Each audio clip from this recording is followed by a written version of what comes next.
Dear student, capital budgeting এমনই একটা chapter যে আমরা প্রতিনিয়তই আমরা প্রত্যেকটা ইয়ারেই এই চ্যাপ্টারের অঙ্ক আমরা পাই। তো ক্যাপিটাল বাজেটিংয়ের প্রয়োজনীয় যতগুলো সূত্র আছে আজকের ক্লাসে আমরা সেই সূত্রগুলো দিয়ে দেব।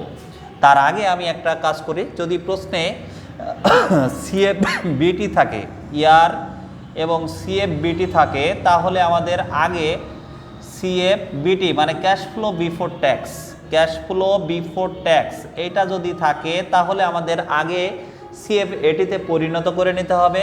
তাই ইয়ার সিএফবিটি এর থেকে ডিপ্রিসিয়েশন মানে অবশ্যই এটা বাদ দিলেই পাওয়া যায় ইবিটি। ইবিটির থেকে ইবিটির উপরে ট্যাক্স কাটলে ট্যাক্স বাদ দিলেই পাওয়া যাবে আমাদের ইএটি।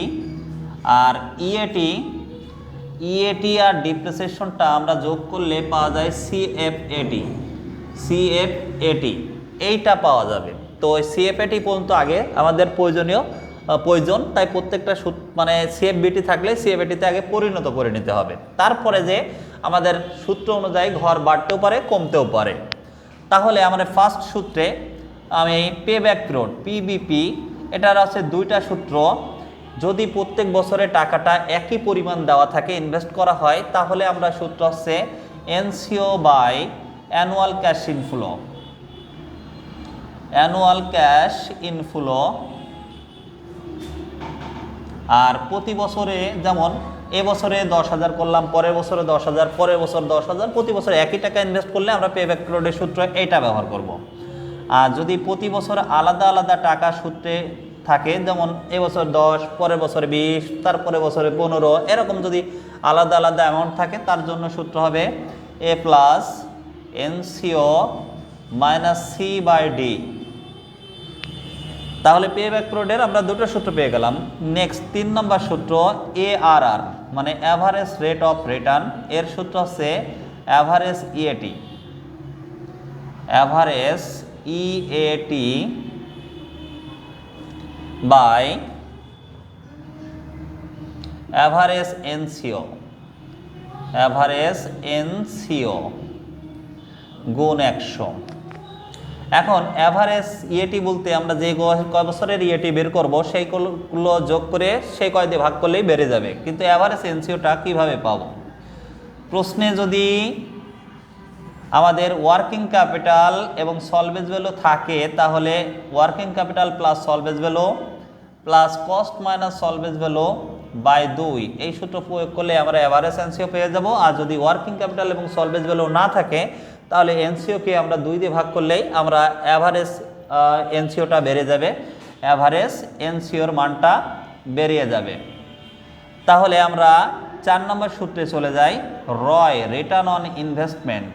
এর সূত্র হচ্ছে average EAT, average EAT by NCO গুণ 100। তারপরে 5 নম্বর সূত্রটা আছে আমরা এনপিভি বলতে পারি, নেট প্রেজেন্ট ভ্যালু। তার জন্য সূত্র আমরা ব্যবহার করি টিপিভি মানে total present value minus NCO. 6 নম্বরের সূত্র পিআই মানে প্রবাবিলিটি ইন্ডেক্স, এর সূত্র হচ্ছে টিপিভি বাই এনসিও। এটা গুণ 100 করলেও চলবে, না করলেও চলবে। গুণ 100 করলে পার্সেন্টেজ হবে, না হলে পয়েন্ট আকার আসবে। তারপরে 7 নম্বরে এনপিআই নেট প্রবাবিলিটি ইন্ডেক্স, এর সূত্র হচ্ছে এনপিভি বাই এনসিও গুণ 100। এখানেও সেই একই কাজ। তারপরে 8 নম্বর সূত্র আমরা IRR internal rate of return, এর জন্য সূত্রটা এটা বড় ধরা হয়, কেউ ধরে করে, আমি ফুল মিনিং দিয়ে দিলাম। LDR lawyer discount rate plus NPV of LDR মানে দুটো পার্সেন্টেজ থাকবে, তার মধ্যে একটা ছোট আর একটা বড়। NPV of LDR minus NPV of HDR into HDR minus LDR lawyer discount rate. IR এর সূত্র এটা। 9 নম্বর সূত্র আমরা যেটা বলি পে ব্যাক রিটার্ন পিবিআর সমান 1/পিবিপি গুণ 100। ডিয়ার স্টুডেন্ট, আমরা এই সূত্রগুলো ব্যবহার করলেই পাওয়া যাবে এই সূত্রটাই, এই 2 নম্বর সূত্রটাই অনেকটা আবার আমরা ডিসকাউন্ট পে ব্যাক লোড সূত্রের ক্ষেত্রেও ব্যবহার করতে পারবো। জাস্ট এই কয়টা সূত্র জানলেই আমরা ক্যাপিটাল বাজেটিংয়ের যতগুলো অঙ্ক আছে আমরা সবগুলোই সলভ করতে পারবো। এরপরেও যদি সূত্র সম্পর্কে কোনো ঝামেলা বা অঙ্ক সম্পর্কে ঝামেলা থাকলে তাহলে অবশ্যই তোমরা আমাকে জানাবা, তাহলে আমি অবশ্যই সলভ করার জন্য চেষ্টা করব।